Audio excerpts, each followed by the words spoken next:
Elysium, that 2013 sci-fi movie where subtlety gets deported and class warfare is solved with a rocket launcher. It's basically District 9's less sophisticated cousin, who still believes a powered exosuit can fix healthcare. So it's the year 2154, and Earth has become a glorified landfill full of poverty, smog, and unpaid internships. Meanwhile, all the rich people decided they were too good for gravity and moved to Elysium, a luxury space suburb where everyone's white, wealthy, and miraculously disease-free thanks to magical healing pods that can cure cancer, broken bones, and probably bad credit. Enter Max Docosta, played by Matt Damon, a reformed car thief turned factory worker who gets a lethal dose of radiation because the future still has OSHA violations. With only a few days to live, Max decides, you know what,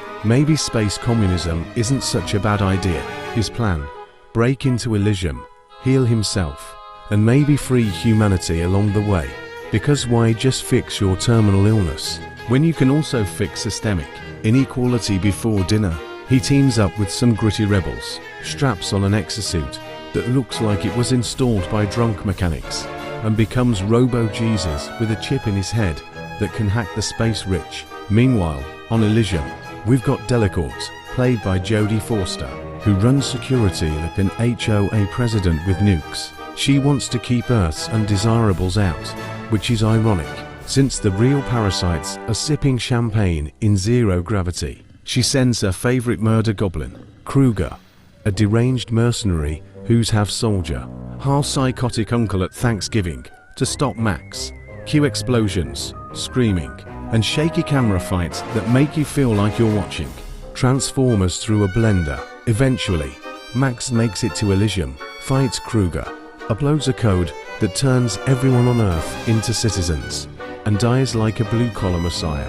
And just like that, class inequality, immigration, and healthcare injustice are all solved, thanks to one sweaty man in a metal spine. Cynical summary: it's Occupy Wall Street, the movie, but with jetpacks and less nuance. The moral is basically, rich people suck, poor people suffer, and the only way to fix it is with illegal downloads and martyrdom.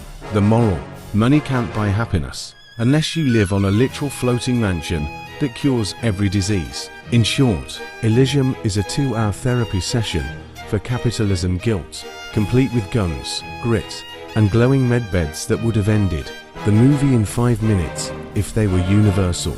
So yeah, it's not subtle, it's not gentle, but at least it's honest. The future's messed up, the poor get screwed, and Matt Damon's the only one willing to unionize with bullets.